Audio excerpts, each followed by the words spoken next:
ये लोग अपना कंप्लीट कर लेंगे इस वीक में। ठीक। ठीक है। ठीक। ठीक। ओके। जैसा कि हाँ, जैसा कि कल कल ही हम लोग देखे थे, ऐड और सब इंस्ट्रक्शन को यानी निमोनिक को देख लिए थे।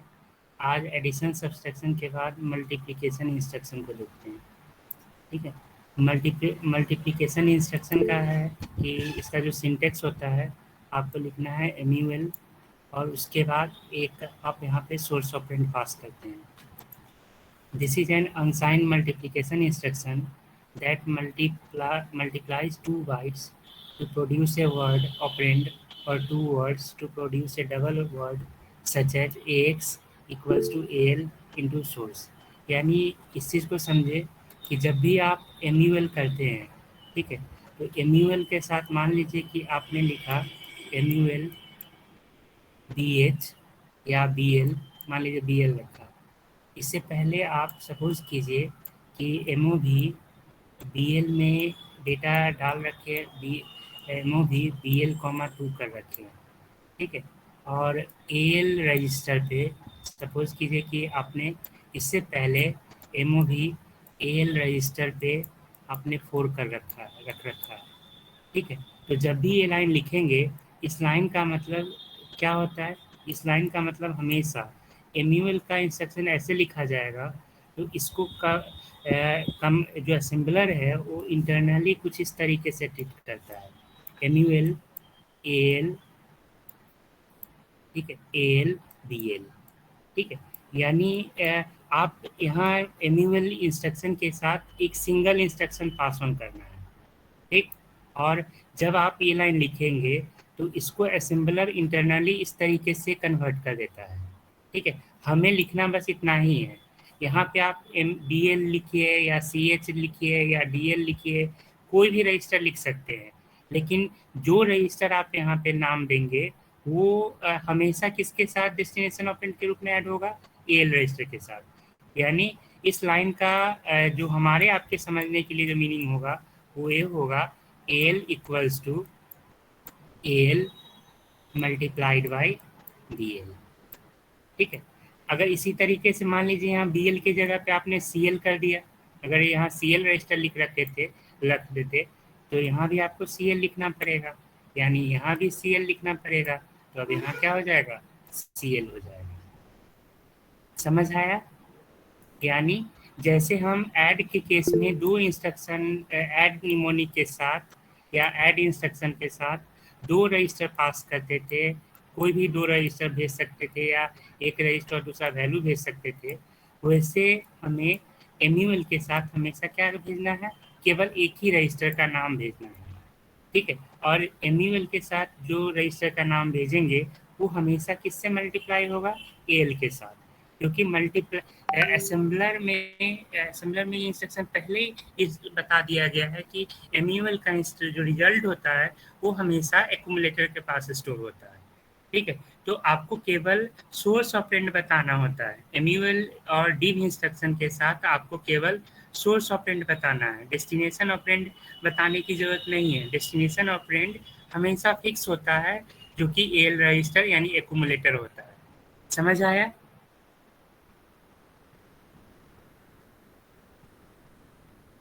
रिपीट कर दो एक बार।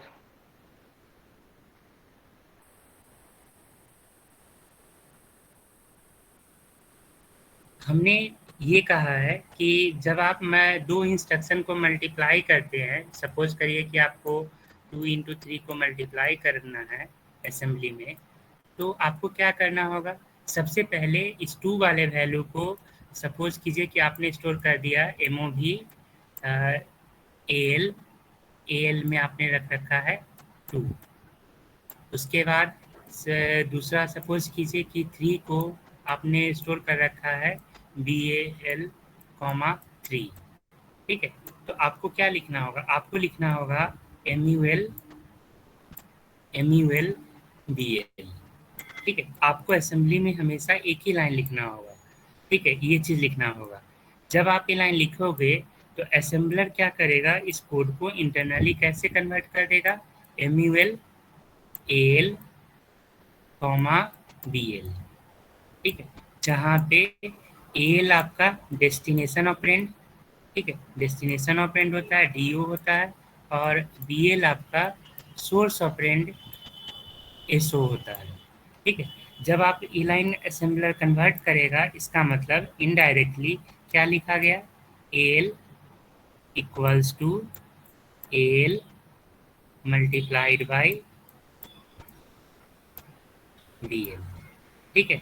तो कहने का मतलब ये है कि जैसे हम एडिशन के केस में हमें दो इंस्ट्रक्शन पास करना होता है, दो ऑपरेंड पास करना होता है ऐड ऑपरेंड निमोनिक के साथ, वैसे एम्यूअल के साथ हमें केवल सिंगल ऑपरेंड पास करना होता है, और वो सिंगल ऑपरेंड क्या होता है, सोर्स ऑपरेंड होता है, ठीक है। देखिए यहाँ पे ये सिंगल ऑपरेंड सोर्स ऑपरेंड होता है, हमें डेस्टिनेशन ऑपरेंड बताने की जरूरत नहीं है।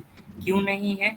क्योंकि एम्यूएल इंस्ट्रक्शन के साथ जो एम्यूएल का जो रिजल्ट होता है, डेस्टिनेशन जो होता है, वो हमेशा फिक्स होता है कि एक्यूमुलेटर ही होगा।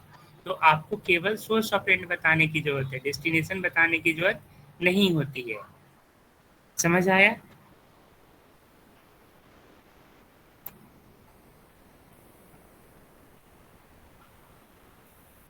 सर एक बार और बताना।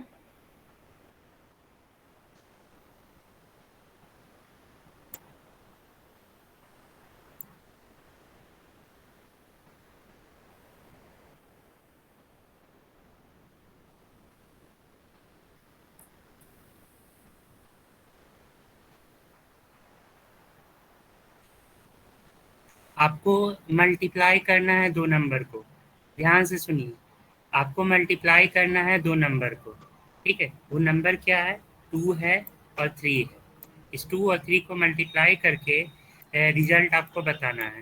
तो रिजल्ट क्या होगा, 2 3 जा 6, ठीक है। तो सबसे पहले इस 2 को किसी रजिस्टर में स्टोर करेंगे। तो सपोज कीजिए कि हमने 2 को स्टोर कर लिया एमयूएल एल रजिस्टर पे, और 3 को स्टोर कर लिया हमने बीएल रजिस्टर पे, इस तरीके से लिख के एमओबी एल कॉमा 2 और एमओबी बीएल कॉमा 3। अब आपको 2 इंटू 3 मल्टीप्लाई करना है, तो असेंबली में क्या लिखना होगा आपको, M U L B L लिखना होगा, ठीक है, बी एल लिखना होगा। इसका मतलब क्या हुआ, जैसे ही आप ये लाइन लिखोगे तो इसका मतलब हो गया कि असेंबलर आपका इंटरनली इस कोड को लिखेगा कैसे, M U L L comma B L, ठीक है। जहाँ पे एल क्या होता है, डेस्टिनेशन ऑपरेंड होता है, डेस्टिनेशन ऑपरेंड, बीएल क्या होता है, सोर्स ऑपरेंड होता है। तो एम्यूएल इंस्ट्रक्शन के साथ या डीव इंस्ट्रक्शन के साथ केवल हमें एक ही ऑपरेंड बताना होता है, और वो सोर्स ऑपरेंड बताना होता है। डेस्टिनेशन ऑपरेंड हमेशा एक्यूमुलेटर रजिस्टर एक्स होगा या एल होगा या एच होगा, ठीक है, एक्यूमुलेटर रजिस्टर होता है। तो जब ये लाइन लिखा जाएगा, इस लाइन का मतलब क्या हो गया, L equals to A L into B L होता है, ठीक है। यानी इंटरनली ये लाइन अपने आप कन्वर्ट हो जाता है। आप कोई भी सोर्स ऑपरेंड कोई भी रजिस्टर दीजिए, वो हमेशा मल्टीप्लाई होके किसके साथ जाएगा, एल के साथ जाए, मल्टीप्लाई होगा, और रिजल्ट कहाँ स्टोर होगा, एल पे स्टोर होगा, एक्यूमुलेटर पे स्टोर होगा। समझ आया आप?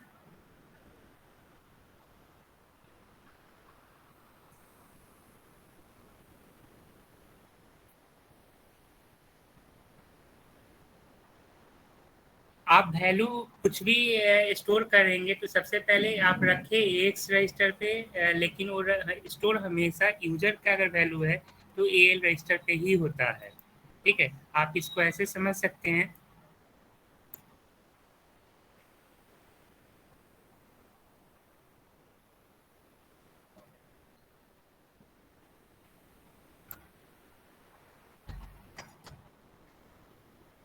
आप इसको ऐसे समझ सकते हैं, M O V L X comma 5, X comma मान लीजिए 7 रखिए। अब आप इसको एमुलेट कीजिए, ठीक है। तो अभी ये रजिस्टर क्या है, एक्स पे वैल्यू 0 है, जैसे ही इसको सिंगल स्टेप किए तो वैल्यू कहाँ स्टोर हुआ, कहाँ स्टोर हुआ, एक्स के कौन से पार्ट पे स्टोर हुआ, एल पे। बात समझ में आए कि यूजर से जब भी वैल्यू इनपुट की जाती है किसी भी जनरल पर्पस रजिस्टर पे 16 बिट पे, तो हमेशा लो बाइट पे स्टोर होता है, ठीक है। जब तक आप हाई बाइट स्पेशली नहीं बताइएगा तब तक वो हाई बाइट पे स्टोर नहीं होता है। अगर आप एच कर देंगे और अब इमुलेट करके देखिए तो ये कहाँ स्टोर हुआ, हाई बाइट पे हुआ। ठीक है, तो बाय डिफॉल्ट आपका एक्स अगर लिखते हो तो एल को ही डिनोट करता है, लो बाइट को ही डिनोट करता है।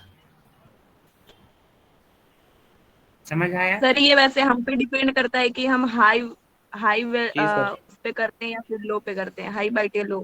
बिल्कुल बिल्कुल डिपेंड करता है यूजर पे, लेकिन साथ में एक चीज ये भी ध्यान रखिएगा कि आप हम्म पे डिपेंड तो करता है, लेकिन जो हाई हम्म बाइट और लो बाइट का एक्यूमुलेटर का कॉन्सेप्ट बनाया गया है तो किसी किसी न किसी पर्पस से बनाया गया होगा, और ये पर्पस हाँ ये सर, होता है पर्पस क्या है सर कि ये? हाई बाइट पे जनरली सिस्टम का डेटा रखा जाता है, ठीक है, या कोई स्पेशल डेटा रखा जाता है। ठीक है, तो अगर या तो जैसे कि अभी तक हमने AH,2 जो सर्विस रूटीन पढ़ा था, तो सर्विस रूटीन क्या है, हमारा सिस्टम का डेटा है, तो इसलिए वहाँ हाई बाइट पे रखा जाता है। तो इन जनरल में मीन्स में ये समझे कि कभी भी यूजर हम पे डिपेंड तो करता है, लेकिन हम पे डिपेंड करता है तो हम हाई बाइट पे वही डेटा रखेंगे जो कोई स्पेशल पर्पस डेटा होगा। ठीक है, अदरवाइज सिस्टम पर्पस डेटा यानी सर्विस रूटीन वाला जो डेटा होता है वही हाई बाइट पे रखा जाता है। जनरल डेटा जो हमारे आपके कैलकुलेशन के लिए होगा, एडिशन मल्टीप्लिकेशन सब्सट्रैक्शन के लिए होगा होगा वो हमेशा लो बाइट पे रखा जाता है। ठीक है, अब जैसे अभी एम्यूएल को देख लीजिए, स्पेशल पर्पस डेटा भी आपको बताते हैं, जब आप डीप पे काम करेंगे तो वहाँ पे आपको हाई बाइट की जरूरत पड़ेगी। फिलहाल अभी इतना समझे कि हमने सपोज कीजिए कि एल रजिस्टर पे 4 रखा, उसके बाद BH रजिस्टर पे 2 रखा, उसके बाद यहाँ हाई बाइट है। ठीक है, बस अपने पर्पस के लिए रख तो हमारे हाथ में है ही कि हम कहीं भी सकते हैं। ठीक है, तो फॉर एग्जांपल हमने BH पे रख लिया, आप BL पे भी रख सकते हैं नो डाउट, लेकिन हमने फॉर एग्जांपल BH पे रख लिया हमें। उसके बाद एम्यूएल किए BH। ठीक, तो जैसे ही आप ये लाइन लिखोगे, इस लाइन का मतलब क्या हो गया, L equals to L into BH। ठीक है, इस लाइन का मतलब इंटरनली जो असेंबलर काम करता है, कन्वर्ट कर देगा, वो किस में कर देगा, एल इंटू BH में कर देगा। ध्यान बस इतना रखिएगा, मल operation always multiply with L register. ठीक है, मल जो एम्यूएल इंस्ट्रक्शन है वो हमेशा रिजल्ट को किससे मल्टीप्लाई करता है, एल रजिस्टर से। तो यानी एम्यूएल के साथ जो भी सोर्स ऑपरेंड बताएंगे वो सोर्स ऑपरेंड मल्टीप्लाई होगा एल रजिस्टर के साथ, और टारगेट भी हमेशा आपका डेस्टिनेशन आपका एल रजिस्टर होता है। उसके बाद एल पे जो भी डेटा आ गया उस डेटा को हमने क्या किया, DL रजिस्टर में स्टोर कर लिया, और ताकि हम इसको आउटपुट कर सके। और फिर आउटपुट करेंगे तो यहाँ पे हमने क्या रखा, 8 रखा, 8 को डिस्प्ले कराना है। ठीक है, अभी आप इस लाइन को कमेंट कर दीजिए और फिर इसको इमुलेट कीजिए। देखिए यहाँ सिंगल स्टेप, एल रजिस्टर पे 4 गया, सिंगल स्टेप, BH रजिस्टर पे 2 गया, सिंगल स्टेप, मल्टीप्लाई किए तो BH इक्वल्स टू क्या हो गया, L L L equals to BH equals to हो गया आपका एल एल इंटू BH। ठीक है, तो एल के पास पहले से क्या था, 4 था, BH के पास पहले से क्या था, 2 था, 4 2 जा 8, यानी यहाँ पे क्या आ गया, 8 आ गया। ठीक है, यहाँ 8 आ गया। उसके बाद सिंगल स्टेप कीजिए। ठीक, अब DL रजिस्टर पे भी 8 पहुंच गया, जो डेटा एज के पास है वही आउटपुट के लिए जा रहा है। सिंगल स्टेप किए, सिंगल स्टेप किए, सिंगल स्टेप, अभी आपको आउटपुट कुछ नहीं दिखा। ठीक है, क्यों नहीं कुछ दिखा, तो इसके लिए आपको इसके स्काई कोड को देखिए। 8 के केस में अगर आप रजिस्टर पे वैल्यू 8 रखेंगे तो उस समय क्या आउटपुट आता है, उस समय आपका बैक जो कीबोर्ड का बैक की है, मीन्स आप अगर यहाँ देखेंगे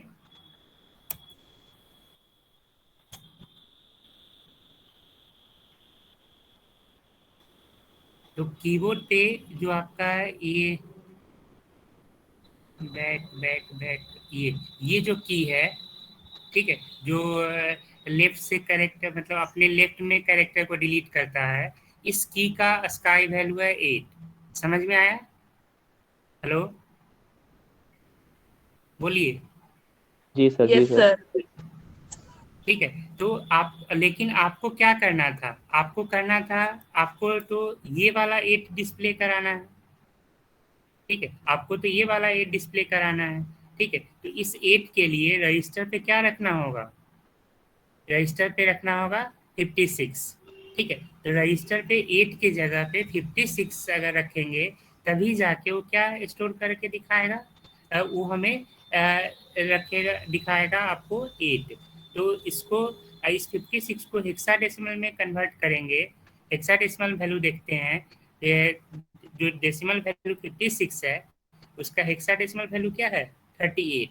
यानी रजिस्टर पे पहले से 8 है, और अगर उस पे और हेक्साडेसिमल वैल्यू के रूप में 30 ऐड कर दे तो क्या बन जाएगा, या तो 48 डेसिमल वैल्यू ऐड कर दे, या डेसिमल वैल्यू में 30 ऐड कर दे। तो इन बोथ केस या तो हेक्साडेसिमल बनेगा या डेसिमल में बनेगा। तो अगर 30 ऐड करेंगे तो ये क्या हो जाएगा, 30 + 8 38। ठीक है, जिससे कि अगर रजिस्टर पे हेक्साडेसिमल वैल्यू 38 पहुंच गया तो आपको आउटपुट क्या आएगा, 8 आएगा।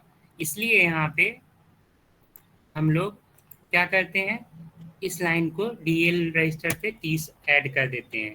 30 कौन सा वैल्यू ऐड करते हैं, हेक्साडेसिमल वैल्यू एच के रूप में। ये बताया कि हमने हेक्साडेसिमल वैल्यू 30 ऐड किए डीएल रजिस्टर पे। ठीक है, जिससे कि अब अगर इस प्रोग्राम को इमुलेट करके रन करेंगे तो आपको आउटपुट जो डेटा रखे हैं वो आ जाएगा। समझ आया?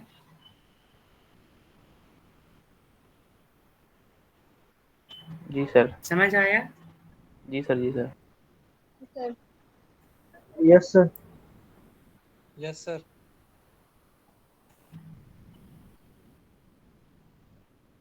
तो यहाँ पे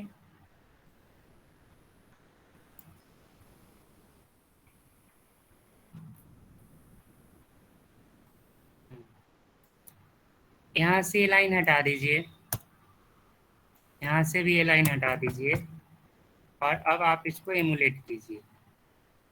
ठीक है, और इसको रन कीजिए। तो यहाँ आउटपुट क्या दिया, हॉल्टेड। मतलब क्या है, सारे इंस्ट्रक्शन आउटपुट आने के बाद भी आपका प्रोग्राम अभी बीच में ही हॉल्ट कर गया, रुका, मतलब प्रोग्राम प्रॉपर टर्मिनेट नहीं हुआ। तो प्रोग्राम को प्रॉपर टर्मिनेट करना है तो उस केस में आपको यहाँ पे एक और इंस्ट्रक्शन आपको कल पढ़ाए थे, ये लिखना होता है, मूव एच कॉमा 4ch और INT 21H। ठीक है, अगर आप ये लाइन ऐड कर देते हैं और अब अगर इमुलेट करते हैं तो प्रोग्राम आपका आउटपुट खत्म होने के बाद टर्मिनेट हो जाएगा, बीच में हॉल्ट नहीं होगा, रुकेगा, पॉज नहीं होगा। ठीक है, देखिए अब आपको हॉल्टेड की जगह क्या आया, टर्मिनेटेड आया। ठीक है, तो या तो आप ये लाइन लिखिए, नहीं तो एक और पैटर्न ये होता है कि अगर ये चीज़ नहीं लिखना चाहते हैं तो यहाँ पे लिखिए RET, मतलब रिटर्न हो जाओ। ठीक है, और यहाँ पे ORG 100H। ठीक है, इसका मतलब कि इस प्रोग्राम को जब आप कंपाइल करना तो टोटल कंपाइल और या असेंबल करके रन करना। ठीक है, तो इस केस में इस प्रोग्राम में लगभग जो मेमोरी होगा वो कितना स्टोर किया जाएगा, मतलब इस प्रोग्राम का ओवरऑल साइज मैक्सिमम 100 बाइट के बीच में रखना। इसलिए ORG 100H इंस्ट्रक्शन को पास कर देते हैं। अब इमुलेट करेंगे तो क्या होगा, प्रोग्राम आपका रन होगा और प्रॉपर टर्मिनेट भी हो जाएगा, मतलब प्रोग्राम के अंदर जो इंस्ट्रक्शन रहा वो आउटपुट आया और साथ में रिटर्न भी हो गया, प्रोग्राम बीच में हॉल्ट नहीं किया। ठीक है, तो जब भी कोई ऐसे आप नहीं लिखते हैं, अगर ये नहीं लिखिएगा तब क्या होता है, तब उस केस में आपका प्रोग्राम बीच में हॉल्ट कर जाता है। आपको एक्सप्लिसिटली A4CH के थ्रू आपको टर्मिनेट कराना होता है।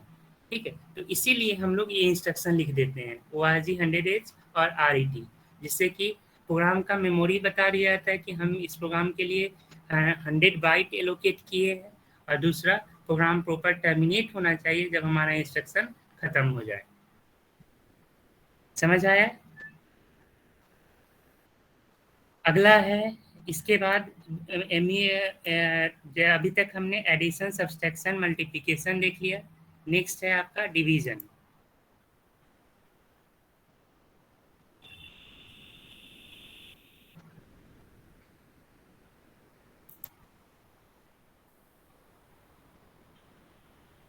देखिए, सपोज कीजिए, इस चीज को समझिए।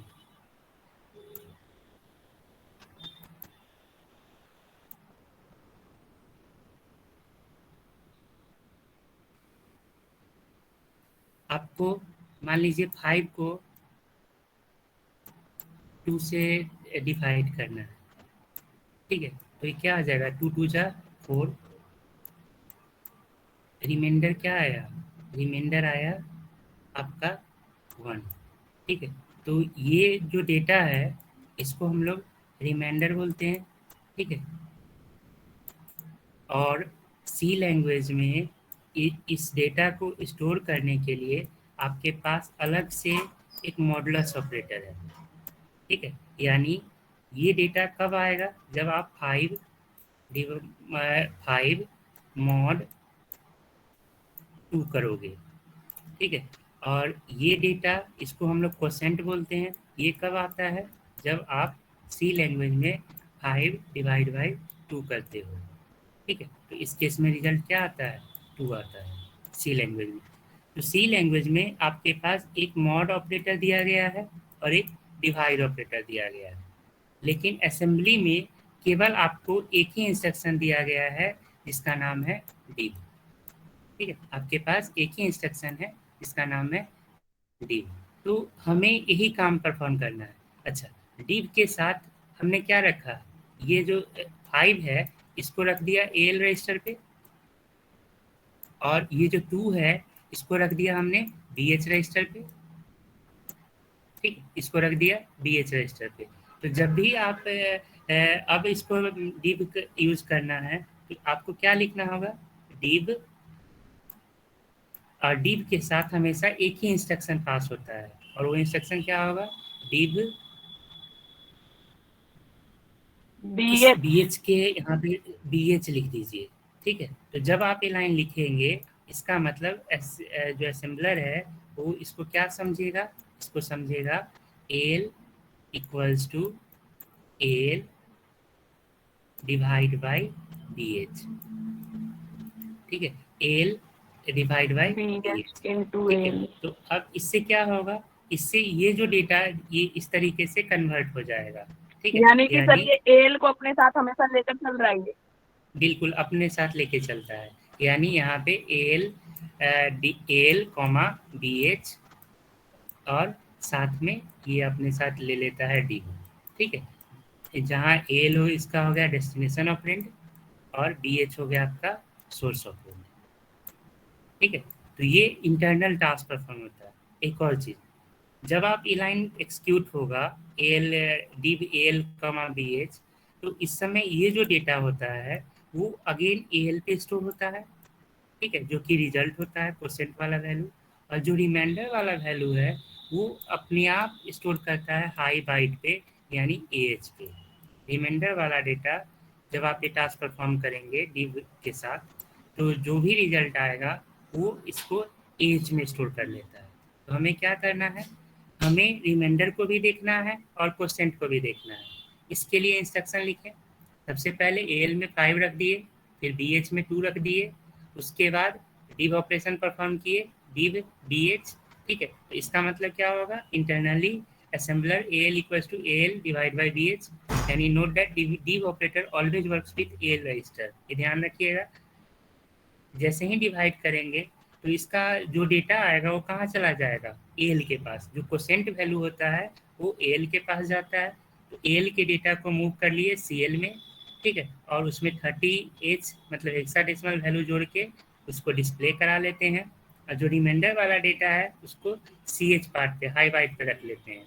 लो बाइट पे क्वोशेंट वाला डेटा और हाई बाइट पे रिमाइंडर वाला डेटा, और फिर CL को डेटा रजिस्टर में मूव करके डिस्प्ले करा लेते हैं, फिर रिमाइंडर वाले डेटा को डेटा रजिस्टर में रख के मूव कर डिस्प्ले करा लेते हैं। तो जब आप इस प्रोग्राम को रन करेंगे तो कुछ इस तरीके से कोड एग्जीक्यूट होगा।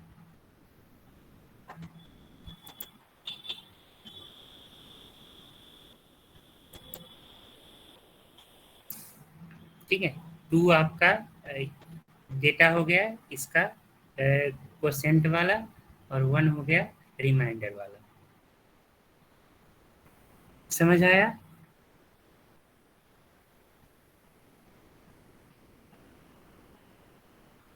यहाँ पे सीएल रजिस्टर क्यों लिया है ये समझ नहीं आया मुझे। आप कोई भी जनरल पर्पस रजिस्टर ले लीजिए ना, क्या फर्क पड़ता है, AX BX CX DX में से कोई भी ले लीजिए। तो हम यहाँ पे BH में ऑलरेडी बी वाला बी यानी बेस रजिस्टर पे हम पहले ही ले रखे हैं general purpose register multiplication purpose से, तो उसका अगला रजिस्टर C ले लिए, या यूँ समझिए कि ABC वेरिएबल बनाते सीक्वेंस में, इसलिए AL BL CL ले लिए, ठीक है। सर और एक बार DL दोबारा एक्सप्लेन कर दीजिए प्लीज सर, क्या फिर से एक बार समझा दीजिए सर डिवीजन वाला। ए रजिस्टर पे पहले 5 को रखें, फिर BH रजिस्टर पे 2 को रखें, फिर 5 को 2 से डिवाइड किए, तो रिजल्ट क्या आएगा, रिजल्ट आएगा 2 और रिमाइंडर आएगा 1। तो जब आप ये टास्क परफॉर्म करेंगे तो उसके लिए असेंबली में क्या लिखना होगा, DBH। जैसे ही ये लाइन लिखेंगे इसका मतलब इंटरनली ये कुछ इस तरीके से टास्क परफॉर्म होता है, AL equals to AL divide by BH। और जब आप ये टास्क परफॉर्म करेंगे तो यहाँ जो क्वोशेंट वाला वैल्यू होता है वो कहाँ जाता है, AL पे, और जो रिमाइंडर वाला वैल्यू है वो कहाँ स्टोर होता है, AH पे, ठीक है। अब कहिएगा कैसे, तो इसको सिंपल स्टेप कंपाइलेशन करके देख लीजिए। AL में क्या रखे, 5, ठीक है, सिंगल स्टेप किए। BH में क्या रखे, 2, उसके बाद सिंगल स्टेप करते हैं, ठीक है। तो जैसे ही डिव BH किए यानी ये लाइन एक्सिक्यूट हुआ, ये लाइन एक्सिक्यूट हो गया, तो क्या हुआ, AL पे 2 चला गया जो कि क्वोशेंट वाला वैल्यू है, और AH पे क्या आ गया, 1 आ गया जो कि रिमाइंडर वाला वैल्यू है, ठीक है। अब आपको इस दोनों को डिस्प्ले कराना है, तो इस 2 को मूव कर दिए CL पे, ठीक है, और उसको 30 जोड़ के हेक्साडेसिमल वैल्यू कन्वर्ट कर लिए, क्योंकि जब 2 रखेंगे तो इसका स्काई वैल्यू डिस्प्ले हो जाएगा, और स्काई वैल्यू क्या है 2 का, ये वाला डेटा ये डिस्प्ले हो जाएगा। तो हमें तो डिस्प्ले कराना नहीं है, हमें डिजिट में 2 डिस्प्ले कराना है, इसलिए यहाँ पे हम लोग ये डिस्प्ले करा लेते हैं। 30 जोड़ दिए, फिर सिंगल स्टेप किए, जो एज के पास डेटा है वो CH में स्टोर कर लिए रिमाइंडर वाला डेटा, फिर रिमाइंडर को भी डेसिमल में कन्वर्ट कर लेते, हेक्साडेसिमल में कन्वर्ट कर लेते 30 जोड़ के, तो यहाँ 31 हो गया। अब इन दोनों को डेटा रजिस्टर पे भेज के डिस्प्ले करा लेते हैं। तो पहले क्वोशेंट वाला डेटा डिस्प्ले हो गया, फिर रिमाइंडर वाला डेटा डिस्प्ले हो गया। समझ आया? समझ आया?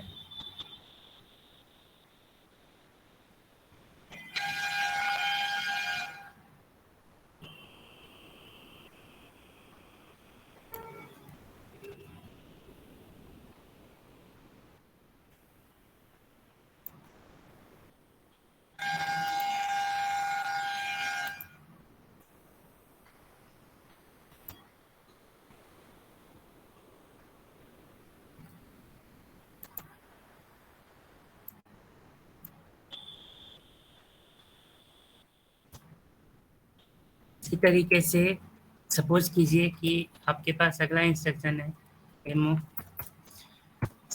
सपोज करते हैं कि एमओ भी CL कोई भी रजिस्टर यूज कर सकते हैं, CL 5 कर देते हैं। उसके बाद इसको डिस्प्ले कराना है इस वाले डेटा को, तो एमओ भी DL CL, इसके बाद इस डेटा को डेसिमल में कन्वर्ट करना होगा, ऐड DL 48, और फिर आउटपुट करना है तो मूव AH 2 और INT 21H, ठीक है। इससे आपका क्या हुआ, CL रजिस्टर पे एक से वैल्यू रखा गया 5, उसके बाद DL रजिस्टर पे रख के उस डेटा को डिस्प्ले करा लिए। अभी तक बस हम एक सिंपल काम किए। इसी में एक इंस्ट्रक्शन यहाँ यूज होता है आपका INC। ठीक है, INC।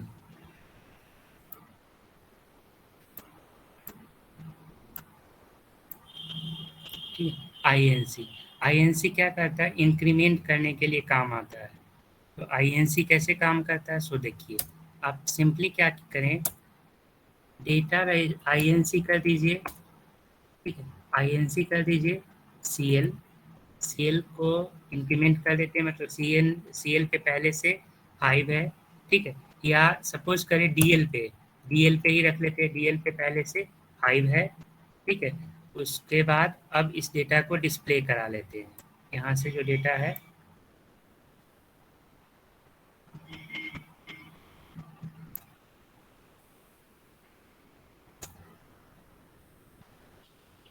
इंक्रीमेंट कर दिए DL को, इमुलेट कीजिए और रन कीजिए।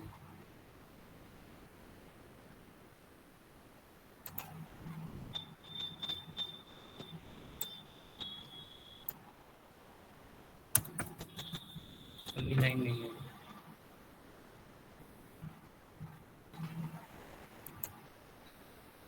ठीक है, पहले DL पे क्या रखा गया है, CL पे 5 रखें, उसके बाद CL के डेटा को DL में स्टोर कर लेते हैं, डिस्प्ले करा लेते हैं, तो इससे आपका 5 डिस्प्ले हो गया। उसके बाद DL पे 5 है, तो उस DL को इंक्रीमेंट कर देते हैं, इंक्रीमेंट कर दिए तो 5 से 6 हो गया और फिर डिस्प्ले करा लेते हैं। समझ आया? Yes sir. ठीक है, यानी इस लाइन का मतलब क्या हो गया, इस लाइन का मतलब इनडायरेक्टली आप ऐसे समझे जैसे C में लिखते थे DL प्लस प्लस। ठीक है, वैसे ये काम करता है। इसी सर तरीके फिर भी से इसका आंसर तो 54 हो रहा है। कैसे 54 हो जाएगा? सर 48 और अभी 5 में इंक्रीमेंट हुआ तो 6 हुआ। अच्छा, तो हाँ, तो यहाँ पे ये जब रजिस्टर पे 54 रखिएगा तो आपको क्या आउटपुट आएगा बताइए? सर 6। तो यही तो हम भी कह रहे हैं। असेंबली हमारे जैसे देखिए, हमारे आपकी तरह यहाँ पे असेंबली हमेशा क्या समझता है, स्काई समझता है। ठीक है, ASCII। ठीक है, स्काई समझता है, American standard code for information interchange. ठीक है, जैसे हम लोग को बचपन में बताया गया कि कैट मीन्स बिल्ली होता है। ठीक है, तो जो हम लोग को हमारे पहले वाले लोग बताए हैं, हम लोग वही याद रखते हैं। तो इसी तरीके से कंप्यूटर साइंस में ये बता दिया गया कि अगर आप ये सिंबल है तो इसको ए पढ़ोगे, अगर ये स्मॉल में लिखा गया तो इसको ए पढ़ोगे।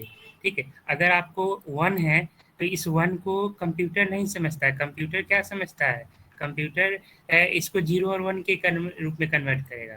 तो इसको 1 को एक नंबर, डेसिमल नंबर दे दिया गया है जिसका नाम है 49। ठीक है, और इस 49 को आप बाइनरी में लिख लीजिए। ठीक है, बाइनरी, अब 49 को बाइनरी में तो लिख ही सकते हैं।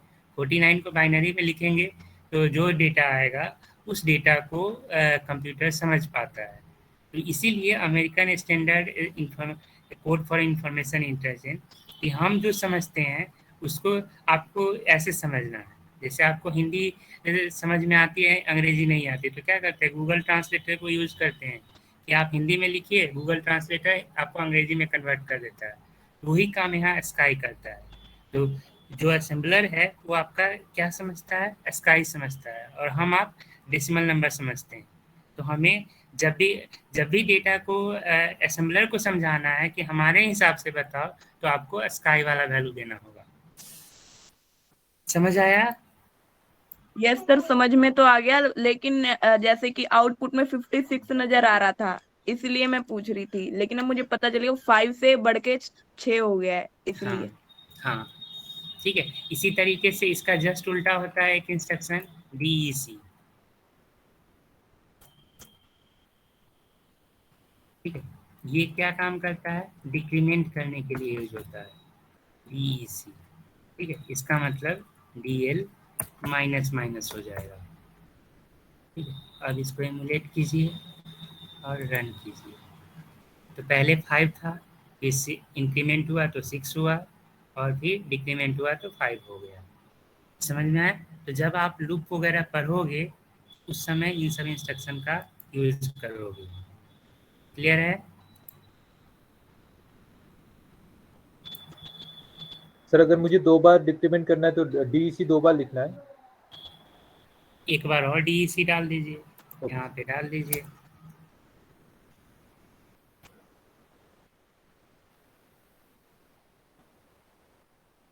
और इसको प्रिंट करा दीजिए।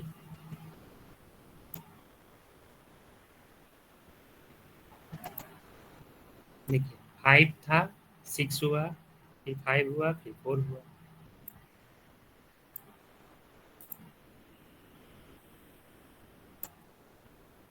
सर इसमें स्पेस के लिए कुछ नहीं है?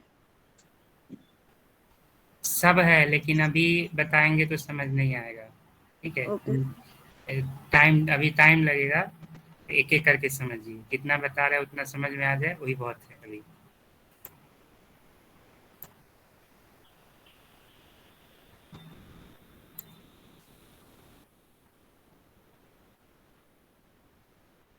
चलिए, यहाँ तक जो बेसिक आपका रजिस्टर ऑपरेशंस था वो आप कर लिए हैं। ठीक है, अब आप इसके अलावा जो प्रोग्राम वगैरह, अब एक कॉन्सेप्ट यूज होता है आपका प्रोग्राम वाला। ठीक है, कि हम रजिस्टर पे वेरिएबल कैसे बनाते हैं, प्रोग्राम का स्ट्रक्चर क्या होता है वो कैसे बनाते हैं। ठीक है, तो जब जब भी कोई आप बेसिक प्रोग्राम बनाते हैं, ठीक है, तो एक होता है कि जैसे सी में आप लिखते हो हैश इंक्लूड stdio.h, ठीक है, stdio.h। उसके बाद आप यहाँ पे void लिखते हो, मेन लिखते हो, फिर इसको ओपन करते हो, फिर क्लोज करते हो, इसके अंदर कोड लिखते हो। ठीक है, तो ये एक बेसिक स्ट्रक्चर होता है कि सी इसी तरीके से काम करेगा। तो इसी तरीके से असेंबली में भी अलग अलग स्ट्रक्चर है, और जो मोस्ट कॉमन स्ट्रक्चर है वो आपको बता रहे हैं। एक तो जो प्रॉपर प्रोग्राम का स्ट्रक्चर होता है वो स्ट्रक्चर एक है कि पहले लिखना होगा डॉट मॉडल स्मॉल। ठीक है, डॉट मॉडल स्मॉल ये क्या होता है? यही होता है आपका, it is a model directive. ठीक है, प्रोग्राम के स्ट्रक्चर में it is a model directive. Dot model small, model small को क्या बोला जाता है? मॉडल डायरेक्टिव बोला जाता है। It is a model directive. Model directive क्या होता है? It specify the total amount of memory the program would take. ठीक है, मतलब क्या कि जब आप कोई प्रोग्राम बनाते हैं तो उस प्रोग्राम में आपको ये बताना होगा कि इस प्रोग्राम के लिए आप कितना मेमोरी ऑक्युपाई करना चाहते हैं। ठीक है, जैसे सी में देखिए, सी हाई लेवल लैंग्वेज है सी प्लस प्लस, तो आपको पहले से बता दिया गया है कि इंट 2 बाइट लेता है, कैर 2 बाइट लेता है। ठीक है, फॉर एग्जाम्पल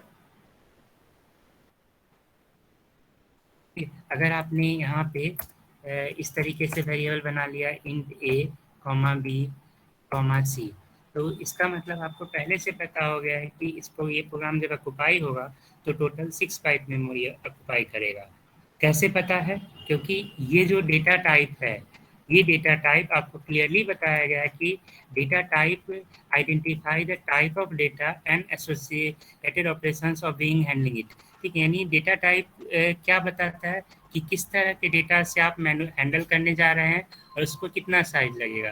तो सी में इंटीजर 2 बाइट लेता है, तो अगर आपने 3 वेरिएबल बनाया मतलब 3 2 6 बाइट ऑक्युपाई किया, तो यहाँ पे आपको डेटा टाइप से पता चल जाता है। लेकिन इसी तरीके से सी लैंग्वेज टोटल ओवरऑल प्रोग्राम कितना मेमोरी ऑक्युपाई करेगा वो चीज़ आपको असेंबली में बताना पड़ता है। तो जो ये काम हम बताते कैसे हैं? ये काम हम बताते हैं ये लाइन लिख के, डॉट मॉडल स्मॉल। ठीक है, तो जहाँ भी देखिएगा डॉट मॉडल स्मॉल, इसका मतलब समझ जाइएगा कि ये लाइन मॉडल डायरेक्टिव है, जो कि किस लिए यूज होता है? ये बताता है कि इस पे जो भी करंट प्रोग्राम हम बनाने जा रहे हैं उसमें कितना मेमोरी ऑक्युपाई होगा उस प्रोग्राम के लिए। अब ये स्मॉल की जगह, स्मॉल का मतलब क्या होगा कि इस जब भी कोई प्रोग्राम बनती है, जैसे एक प्रोग्राम बनाया, इस अगर आपने यही प्रोग्राम बनाया तो इसमें क्या किया, या तो आपने यहाँ पे डेटा रखा। ठीक है, अब आप यहाँ पे प्रिंटेड स्कैनअप कर सकते हो। ठीक है, और कुछ ऑपरेशंस परफॉर्म कर सकते हो। फिर A equals to C equals to a+b करोगे, ठीक है, और फिर प्रिंटफ कर दोगे, ठीक है। तो इस तरीके से ही आप काम करते हो, मतलब यहाँ पे इनपुट लोगे, प्रोसेस करोगे और आउटपुट करोगे। तो इसके लिए कितना यहाँ पे कोड लिखा गया, यहाँ डेटा, इस प्रोग्राम के अंदर डेटा क्या हो गया, इस प्रोग्राम के अंदर आपका डेटा हो गया ABC, ठीक है, और कोड क्या हो गया, कोड हो गया 9 लाइन का कोड, ठीक है। तो यही चीज़ को असेंबली में बताया जाता है कि जब कोई प्रोग्राम बनाएगा तो प्रोग्राम के अंदर जनरली हम लोग कोड रखते हैं और डेटा रखते हैं, मतलब जो एक नंबर ऑफ लाइन कोड बनाते हैं और उसके अंदर, उस कोड के अंदर कुछ वेरिएबल बनाते हैं, जिस वेरिएबल पे कुछ वैल्यू रखते हैं, और वो वैल्यू को स्टोर करने के लिए मेमोरी की जरूरत पड़ती है। तो जब डॉट मॉडल स्मॉल लिखेंगे, इसका मतलब code is less than equals to 64 KB और data is less than equals to 64 KB, ठीक है। इसका मतलब कि जो ओवरऑल प्रोग्राम का साइज होगा वो मैक्सिमम कितना होगा, 128 KB के आसपास में होगा, ठीक है। 128 KB के आसपास में आपका प्रोग्राम का ओवरऑल साइज होगा अगर स्मॉल लिखा जाता है। इसी तरीके से अगर मीडियम लिखते हैं, इसका मतलब कोड का साइज कुछ भी हो सकता है, मतलब 10 लाइन का, जैसे यहाँ 9 लाइन का प्रोग्राम है, ऐसे आप 50 लाइन का प्रोग्राम बना दे, ठीक है। जैसे आप यहाँ पे अगर कोई नया फाइल खोलते हैं, इसको कैंसिल कर दीजिए, ठीक है। अगर नया कोई फाइल खोलिएगा तो दिखा देते हैं आगे, ठीक है। तो कोई 40 लाइन 50 लाइन का कोड बन जाता है। तो कोड का साइज कुछ भी हो सकता है, डेटा का साइज यानी जो वेरिएबल बनेगा वो मैक्सिमम 64 KB के बराबर होगा या उससे छोटा होगा। इसी तरीके से अगर डॉट मॉडल कॉम्पैक्ट लिखते हैं तो कोड का साइज 64 KB के बराबर होगा या उससे छोटा होगा और डेटा कुछ भी लिखा जा सकता है। और लार्ज के केस में डेटा का साइज कुछ भी हो सकता है, कोड का साइज कुछ भी हो सकता है, इट डिपेंड्स अपॉन कि आप कितना लिख रहे हैं। तो लार्ज और ह्यूज दोनों ऑलमोस्ट बराबर होता है, ठीक है। और यहाँ पे स्मॉल, मीडियम और कॉम्पैक्ट का मतलब अलग अलग होता है। तो जनरली हम लोग स्मॉल लिखते हैं, मतलब कि जो हम आप प्रोग्राम बनाते हैं उसके लिए 128 KB सफिशिएंट मेमोरी होता है, ठीक है।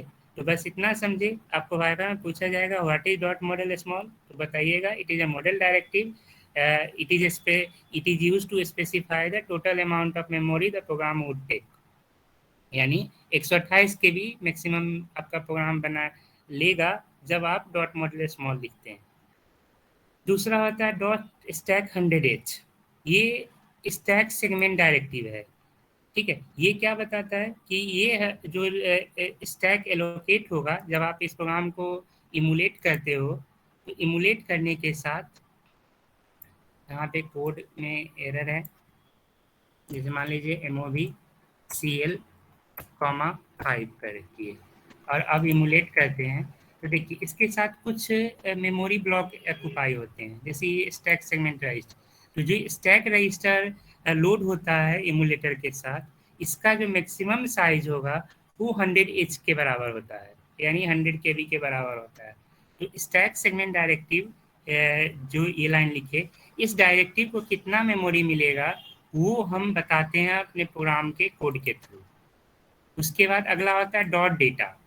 डॉट डेटा क्या करता है, it is a data segment directive where variables are defined, मतलब ये डॉट डेटा लिखेंगे तो इसके अंदर जितने भी वेरिएबल प्रोग्राम में बनाते हैं, जो अभी आगे सीखेंगे, वो अब बताते हैं। जैसे ही आप डॉट डेटा के अंदर वेरिएबल बनाओगे तो उसके लिए आपका इमुलेटर अलग से, आप अगर इसको ध्यान से देखिएगा तो यहाँ पे एक वेरिएबल ब्लॉक मिलता है, वैर ब्लॉक मिलता है, ठीक है। इसमें जितनी भी आप प्रोग्राम में वेरिएबल बनाओगे वो सारा वेरिएबल यहाँ पे आ जाता है। तो इसके लिए जितना मेमोरी, जितना आपके प्रोग्राम में कोड कितना है, डेटा का वेरिएबल कितने आपने बनाए, उन सारी की लिस्टिंग ये वेरिएबल ब्लॉक के अंदर होता है। तो डॉट डेटा से जितने वेरिएबल बनाए जाएंगे वो यहाँ स्टोर होगा, जो कि अभी हम प्रोग्राम करेंगे तो देखेंगे। उसके बाद अगला होता है डॉट कोड डायरेक्टिव, ठीक है। डॉट कोड क्या है, डॉट कोड डायरेक्टिव ये पोर्शन होता है जहाँ पे कि आप प्रोग्राम लिखते हैं, मेन प्रॉप और फिर इंड मेन, मेन इंड पे इंड मेन, यानी एक कॉमन स्ट्रक्चर जो है आपके प्रोग्राम का वो ये है। सर जैसे सी में ये प्री डिफाइंड लाइब्रेरीज होती है वैसे ही है ना ये? हाँ बिल्कुल, कुछ इसी तरीके से पहले से प्री डिफाइंड स्ट्रक्चर है। तो सबसे पहला लाइन लिखना होगा आपको डॉट मॉडल, ठीक है, सबसे पहला लाइन लिखना होगा। अभी ये सब चीज को हटा दीजिए, आगे देखेंगे। डॉट मॉडल स्मॉल, उसके बाद डॉट स्टैक 100h, उसके बाद डॉट डाटा, उसके बाद यहाँ पे वेरिएबल बनाएंगे डॉट कोड, उसके बाद इंट प्रॉक, उसके बाद कुछ डेटा लिखिए और फिर मेन इंड पी, उसके बाद इंड मेन, ठीक है। ये अपने आप अलाइनमेंट ले लेता है। अब आप इसमें ये एक नॉर्मल प्रोग्राम का स्ट्रक्चर होता है, ठीक है। इसको हम आपको कॉपी करके यहाँ पे भेज देते हैं, ठीक है, नॉर्मल प्रोग्राम का स्ट्रक्चर है। अब सर इसमें उन एम्प्टी स्पेसेस में क्या लिखना है? बता रहे हैं अभी, जितना वेरिएबल बनाना तो पहले सीखिए ना, उसके बाद एम्प्टी स्पेस लीजिएगा। सी में कैसे सीखे थे, सी में क्या करते हैं?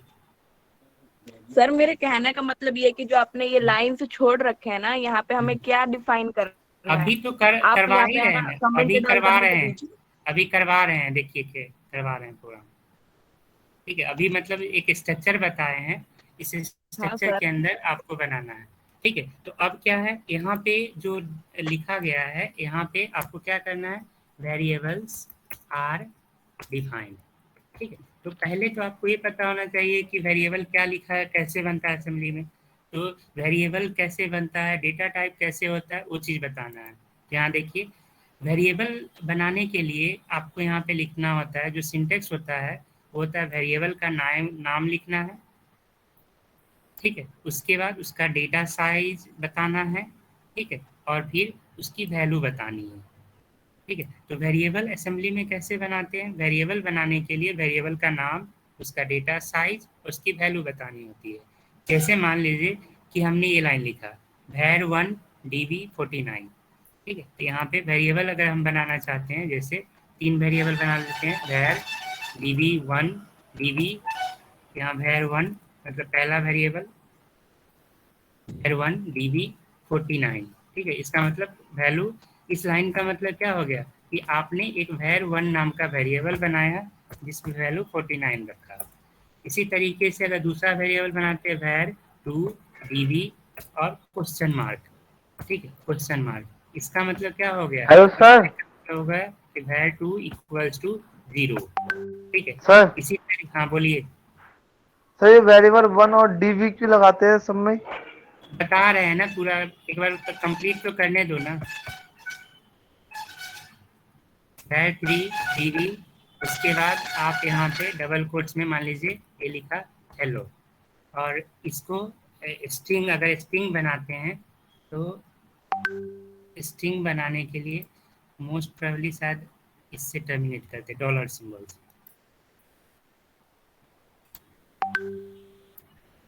यहाँ पे डॉलर सिंबल से टर्मिनेट करते हैं, ठीक है। तो ये हो गया। अब ये वेरिएबल बनाने के लिए आपको ये लाइन लिखना होता है var db और 49। अब यहाँ db क्या है, तो देखिए db का फुल फॉर्म होता है डिफाइन बाइट, ठीक है। डिफाइन बाइट का मतलब क्या हो गया, यानी जब भी db लिखेंगे इसका मतलब मेमोरी में 1 बाइट स्पेस ऑक्युपाई होगा, मीन्स 8 बिट ऑक्युपाई होगा। यानी जैसे हमने यहाँ पे 41 लिखा है, तो 49 लिखा है, इस 49 को 8 बिट में रिप्रेजेंट किया जाएगा, ठीक है। अगर डी डब्ल्यू लिख देते हैं, जैसे var1 डी डब्ल्यू 49 करते, तो इसका मतलब डिफाइन वर्ड होता है, डी डब्ल्यू का फुल फॉर्म होता है डिफाइन वर्ड। इसका मतलब 2 बाइट मेमोरी ऑक्युपाई करेगा, यानी 16 बिट में 49 लिखा जाएगा।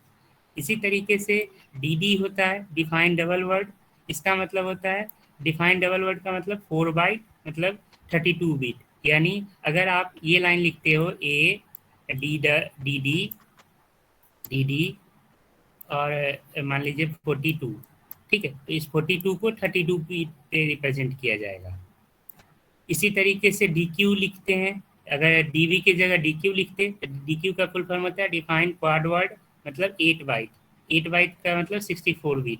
DT defined 10 byte means 10 byte यानी 80 बिट्स। ठीक है, तो किस जैसे आप सी में याद कीजिए, आपके पास एक इंट होता था जो 2 बाइट मेमोरी लेता था, और एक लॉन्ग इंट होता था जो 4 बाइट मेमोरी लेता है। ठीक है, तो इसी तरीके से अलग अलग एक साइंड डेटा टाइप होता है, एक अनसाइंड डेटा टाइप होता है। ठीक है, साइन में निगेटिव पॉजिटिव दोनों रख सकते हैं, अनसाइन में ओनली पॉजिटिव रख सकते थे। ठीक है, तो इसी तरीके से यहाँ पे आपको दिया गया है इनिशियलाइजर डायरेक्टिव के रूप में डेटा साइज बताना होता है, जो है DV, DW, DD, DQ, DT। अगर DV लिखेंगे मतलब 8 बिट में मेमोरी, 8 बिट में डेटा रिप्रेजेंट होगा। DW लिखते हैं मतलब 16 बिट्स में होता है। DD लिखते हैं मतलब 32 बिट में होता है। DQ लिखते हैं मतलब 64 बिट्स में होता है। DT लिखते हैं मतलब 80 बिट्स में रिप्रेजेंट होता है। समझ आया अब? समझ आया अब? Yes Yes, sir. Sir, yes. ये ठीक है, इसी तरीके से अगर कोई स्ट्रिंग वेरिएबल बनाना है तो स्ट्रिंग वेरिएबल बनाने के लिए भी आप DV लिखिए, ठीक है, या DW लिखिए, आपके ऊपर है कि कितने बिट में डेटा को रिप्रेजेंट करना है। ठीक है, उसके बाद यहाँ पे जो भी वैल्यू लिखेंगे उसके आगे डॉलर सिंबल लिखना होगा स्ट्रिंग के केस में। यानी डॉलर क्या बताता है? And point of the string यानी टर्मिनेटर। जैसे सी में /0 था, वैसे यहाँ पे नल, यहाँ पे डॉलर सिंबल है। याद रहेगा इतना? समझ Yes, आया? sir. ठीक है, Yes, sir. अब हमें क्या करना है, जो वेरिएबल, जैसे हमने प्रोग्राम बनाया, यहाँ पे प्रोग्राम बना लिया, हमने 3 वेरिएबल बनाया। अब इन तीनों वेरिएबल को अगर आप एक्सेस करना चाहते हैं तो एक्सेस करने के लिए आपको यहाँ पे 2 लाइन पहले ऐड करना होगा। जब भी कभी वेरिएबल बनाई जाती है तो आपको 2 लाइन लिखना होगा। ध्यान से पहले समझिए चीज़ों को। Move x, @data। उसके बाद लिखना होगा मूव ds, ax। ठीक है, ये 2 लाइन लिखना होता है। ये 2 लाइन क्या करता है? पहला लाइन जो लिखा गया है मूव ax @data, ये it moves the memory location of @data into the ax register यानी 16 बिट। इसका मतलब क्या है कि जब आप इस प्रोग्राम को इमुलेट करते हैं, ठीक है, तो ध्यान से समझिए, इमुलेट किए, अभी हमने 3 वेरिएबल बनाया है, तो ये का वेरिएबल कहाँ स्टोर होगा? आप देखिए, ये है, ठीक है, ये वेरिएबल ब्लॉक में जाके तीनों वेरिएबल स्टोर हो गया डॉट डेटा के अंदर। डॉट डेटा के अंदर आपने 3 वेरिएबल बनाया था, var1, var2, var3, और ये तीनों वेरिएबल वेरिएबल सेक्शन में स्टोर हो गया। अब इस वेरिएबल सेक्शन पे कितना रखे हैं? आपने तो 3 वेरिएबल बनाया और आपको अपने प्रोग्राम में यूज करना है। ठीक है, तो यूज करना है तो ये इसको किस लिए, या तो वैल्यू इनपुट करने के लिए यूज करेंगे वेरिएबल को, या आउटपुट करने के लिए यूज करेंगे। ठीक है, तो इनपुट और आउटपुट इन दोनों पर्पस के लिए किसका यूज होता है? एक्यूमुलेटर होता है। तो इसीलिए आपको यहाँ से डेटा को इस डेटा से मूव करके कहाँ लाना होता है? इस डेटा से मूव करके लाना होता है आपको, इस डेटा से मूव करके लाना होगा एक्यूमुलेटर के पास। ठीक है, यानी इस AX रजिस्टर एक्यूमुलेटर के पास लाना होगा, ताकि आप प्रोग्राम में इन वेरिएबल को यूज कर सके। तो ये काम मूव करने का काम करता कौन है? हमें कुछ नहीं करना है, हमें बस इसके पर्पस को समझना है। वेरिएबल ब्लॉक से एक्यूमुलेटर के पास ले जाने का काम करता है आपका ये लाइन। और एक एक वेरिएबल को एक्सट्रैक्ट करके डेटा सेगमेंट, मतलब 3 वेरिएबल एक्यूमुलेटर में आया, उसमें से वेरिएबल 1, वेरिएबल 2, वेरिएबल 3 सेगमेंट बनाने का, टुकड़ा अलग अलग वेरिएबल बनाने का काम करता है मूव ds, ax। तो यानी जब भी अपने प्रोग्राम में कोई वेरिएबल आप बनाते हो तो ये 2 लाइन लिखना कंपलसरी होता है। अब वेरिएबल लिख लिए, अब इसको यूज करना सीखना है। ठीक है, तो इसको यूज करने के लिए पहले जो var1 पे वेरिएबल के पास डेटा है उसको डिस्प्ले करा लेते हैं। तो मूव कर लेते हैं, मूव dl, var1, मतलब var1 पे जो डेटा रखे हैं वो डिस्प्ले हो जाए।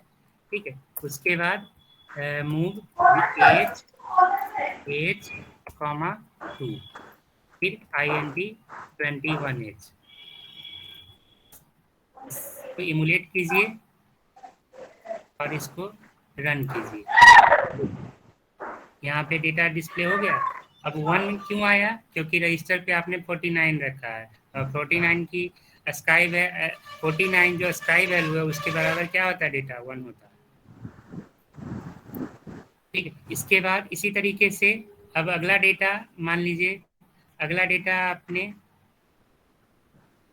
सपोज कीजिए यहाँ पे आपने अगला है वेरिएबल var2 बनाया है। तो लेट्स से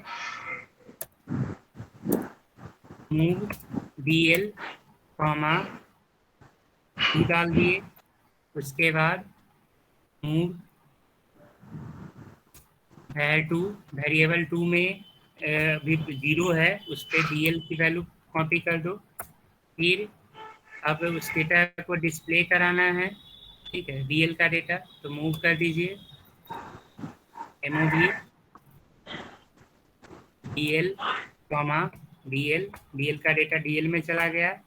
उसके बाद dl पे ऐड कर दीजिए 48 ताकि डेसिमल बन जाए। उसके बाद मूव डिस्प्ले कराना है, तो एच कॉमा 2, इससे आपका दूसरा वैल्यू डिस्प्ले हो जाएगा। सिंगल रन किए, देखिए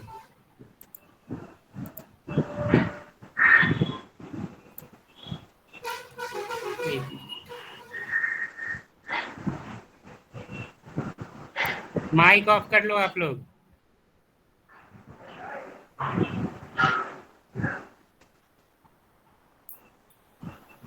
अच्छा, यहाँ INT21H नहीं लिखा, माइक ऑफ कर लीजिए।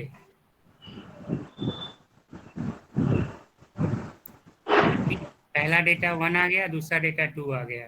1 हमने वेरिएबल var1 पे पेस्ट किया था और var2 पे 0 रखा था, बाद में उसको 2 किया और उसको डिस्प्ले करा लिया। इसी तरीके से अगर स्ट्रिंग को डिस्प्ले कराना है, ठीक है, तो स्ट्रिंग को डिस्प्ले कराने के लिए ये कोड किया गया होगा।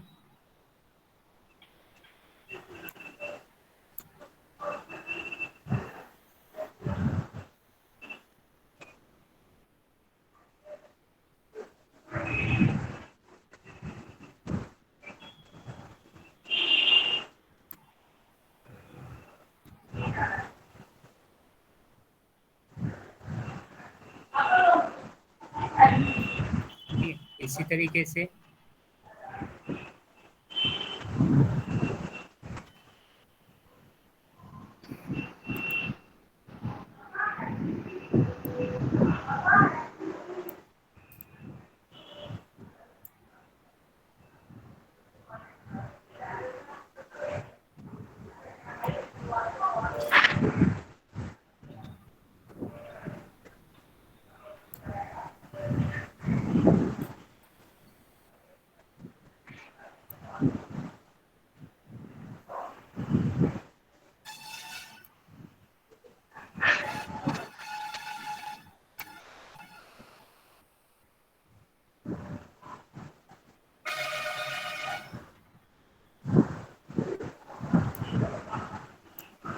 माइक ऑफ कर लीजिए ना।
ठीक है, देखिए पहला वेरिएबल का डेटा था 4, दूसरे वेरिएबल में 0 रखे थे, यानी B equals to by default 0 होता है। ठीक है, फिर यहाँ पे बी में 3 मूव कर दिए, इस लाइन का मतलब बी इक्वल्स टू 3 रखे और फिर डीएल पे बी को रख के डिस्प्ले करा लेते हैं। और फिर एक सी नाम का वेरिएबल बना लिए, वेरिएबल का नाम कुछ भी हो सकता है, उसमें हेलो वर्ल्ड नाम का स्ट्रिंग बना रख लेते हैं। और उस स्ट्रिंग को डिस्प्ले कराने के लिए सबसे पहले क्या करना होगा, स्ट्रिंग की वैल्यू डीएल स्ट्रक्चर पे कॉपी करनी होती है। उसके बाद लोड इफेक्टिव एड्रेस को कॉल करना होता है, यानी एलईए इंस्ट्रक्शन के थ्रू हम किसी स्ट्रिंग की वैल्यू को डिस्प्ले कराते हैं। और जब स्ट्रिंग को डिस्प्ले कराना है सेट ऑफ कैरेक्टर को, तो आपको मूव एज कॉमा 9 लिखना होता है। एज कॉमा 2 से सिंगल, ये लाइन से सिंगल कैरेक्टर डिस्प्ले होता है और इस लाइन से मल्टीपल कैरेक्टर डिस्प्ले होता है। यानी स्ट्रिंग डिस्प्ले कराने के लिए इसको लिखना होता है और इंटीजर डिस्प्ले कराने के लिए इसको लिखना होता है। सर समझ इसे आया? कमेंट में आप लिख दीजिए मूव H2 को, ये मल्टीपल स्ट्रिंग को डिस्प्ले करता है। ये हम पहले बता चुके हैं, अगर याद नहीं है तो ऐसे कमेंट में लिख देते हैं, लेकिन पहले बता चुके हैं। Move AH comma 9 is use to display, AH comma 9 is use to display string. ये लाइन का मतलब होता है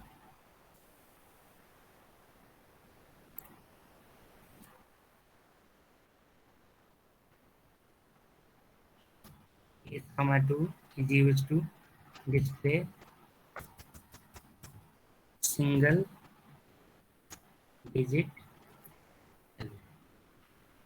ठीक है, तो यहाँ हमने वेरिएबल बनाना सीखा, वेरिएबल को वैल्यू एक्सेस करना सीखा और डिस्प्ले कराना सीखा, प्रोग्राम स्ट्रक्चर देखा। ठीक है, समझ आया?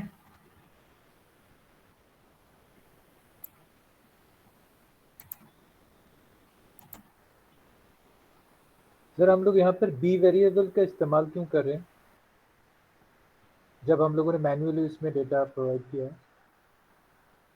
इसमें सर उसको पहले हम लोगों ने क्वेश्चन मार्क डाल के उसमें इक्वल टू 0 समझ लिया, हाँ, फिर हम लोग उसी पे ही डेटा डाल रहे हैं, तो अभी अगर आप इस तरीके से वेरिएबल बनाते हैं, इसका मतलब कि सी लैंग्वेज में आप मान लीजिए जब वेरिएबल बनाते हैं तो सिर्फ वेरिएबल को डिक्लेयर कर दिए, ये लाइन से वेरिएबल डिक्लेयर होता है, तो डिक्लेयर हुआ मतलब यहाँ कोई वैल्यू नहीं है, मतलब 0 है। ठीक है, कोई वैल्यू नहीं है तो या तो 0 होगा या गार्बेज वैल्यू होगा। ठीक है, तो यहाँ पे गार्बेज कुछ नहीं, 0 वैल्यू होता है। ठीक है, और आपको डिस्प्ले कराना है वैल्यू को। ठीक है, तो कुछ वैल्यू रखोगे तभी तो डिस्प्ले होगा।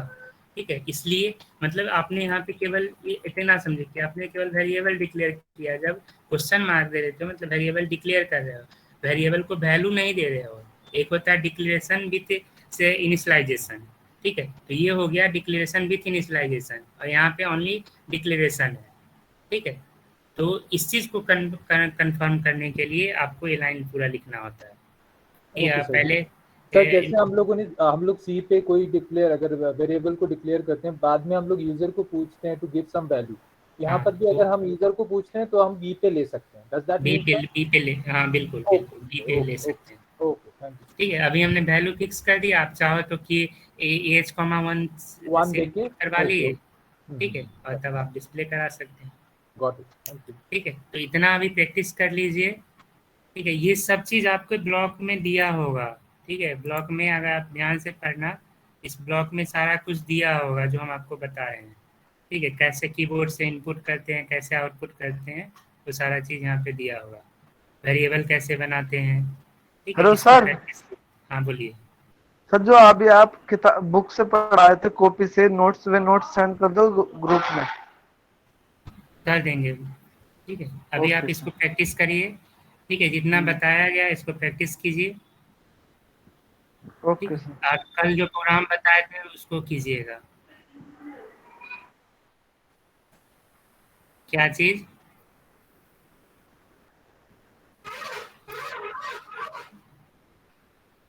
स्ट्रिंग को डिस्प्ले कराने के लिए। एलईए क्या होता है, देखिए एलईए का फुल फॉर्म होता है लोड इफेक्टिव एड्रेस।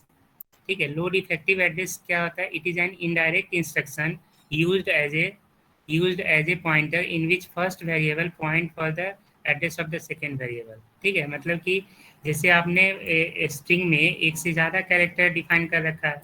ठीक है, स्ट्रिंग में एक से ज़्यादा कैरेक्टर डिफाइन कर रखा है। ठीक, तो यहाँ पे आप पहला एड्रेस बता देते हैं और एलईए क्या करते हैं, अपने आप उस वेरिएबल के अगले एड्रेस को पॉइंट कर देता है, जिससे कि एक एक कैरेक्टर मूव एज 9 से डिस्प्ले हो जाता है। ठीक है, तो अभी आपका लैब का असाइनमेंट यही होगा। ठीक है, आज हमने वेरिएबल बनाना सीखा, वेरिएबल बनाना सीखा। तो अब आपको हमने अब जो कल प्रोग्राम बताए थे, ठीक है, कि मान लीजिए कि ए में आपने 2 रखा तो अब वेरिएबल बनाना सीख गए, बी में 3 रखा। ठीक है, तो ये अब इसको एक्सचेंज करके आपको बताना है B equals to A, B पे आ जाए 2, ए पे आ जाए 3। ठीक है, वेरिएबल पे, अभी रजिस्टर पे यूज नहीं करना है, ध्यान दीजिए, कल आपको रजिस्टर पे बोले थे, आज वेरिएबल पे करना है, क्योंकि वेरिएबल बनाना सीखा है। पहला काम ये कीजिएगा। ठीक है, उसके बाद दूसरा काम करना है। सर हम लोग इसमें एक्सचेंज इस्तेमाल कर सकते हैं, XCHG? एक बार करना है, एक बार नहीं करना है। दो Okay. दो क्वेश्चन होगा, एक बार करना है, एक बार नहीं करना है। वेरिएबल पे रजिस्टर यूज नहीं करना है यहाँ पे एक्सचेंज पर्पज से। ठीक है, दूसरा अब आपको एक ए नाम का वेरिएबल बनाना सीखा है। एक ए नाम का वेरिएबल बनाइए, इस पे कुछ इनपुट लीजिए। फिर बी नाम का वेरिएबल बनाइए, इस पे कुछ इनपुट लीजिए। फिर सी नाम का वेरिएबल बनाइए और इसमें ए प्लस बी करके आउटपुट करके दिखाइए। ठीक है, रजिस्टर का यूज केवल इनपुट आउटपुट पर्पज से होना चाहिए। जितनी भी प्रोसेसिंग होनी चाहिए वो आपके प्रोग्राम स्ट्रक्चर पे वेरिएबल पे होना चाहिए। ठीक है, ये काम सेकंड थर्ड क्वेश्चन से हो जाएगा। पहला दूसरा क्वेश्चन इससे कर लीजिएगा। ठीक है, तीसरा क्वेश्चन आप इससे कर लीजिएगा। और फिर एक स्ट्रिंग, आपको स्ट्रिंग को केवल स्ट्रिंग को प्रिंट कराना है। हेलो वर्ल्ड नाम का एक स्ट्रिंग बनाना है। ठीक है, और इसको हम आपको सब चीज़ बनाना बताए हैं, वेरिएबल बनाना, वेरिएबल इनिशियलाइज करना। आपको केवल हेलो स्ट्रिंग को प्रिंट कराना है। Write an assembly program to display hello string. आप प्रीवियस ईयर के क्वेश्चन पेपर भी देख सकते हैं। ठीक है, यहाँ पे देखिएगा प्रीवियस ईयर के क्वेश्चन पेपर होगा।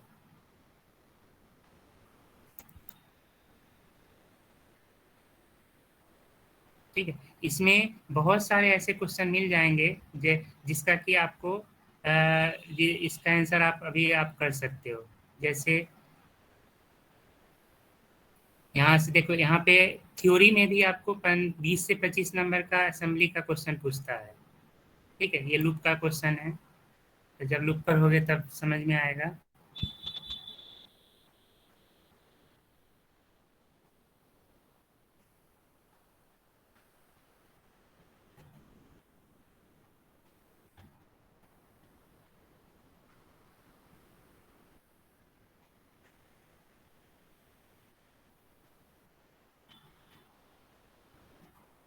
ठीक है, इससे भी आप इसमें भी देखिएगा क्वेश्चन, प्रीवियस ईयर की थ्योरी क्वेश्चन, उससे आप प्रैक्टिस कीजिएगा।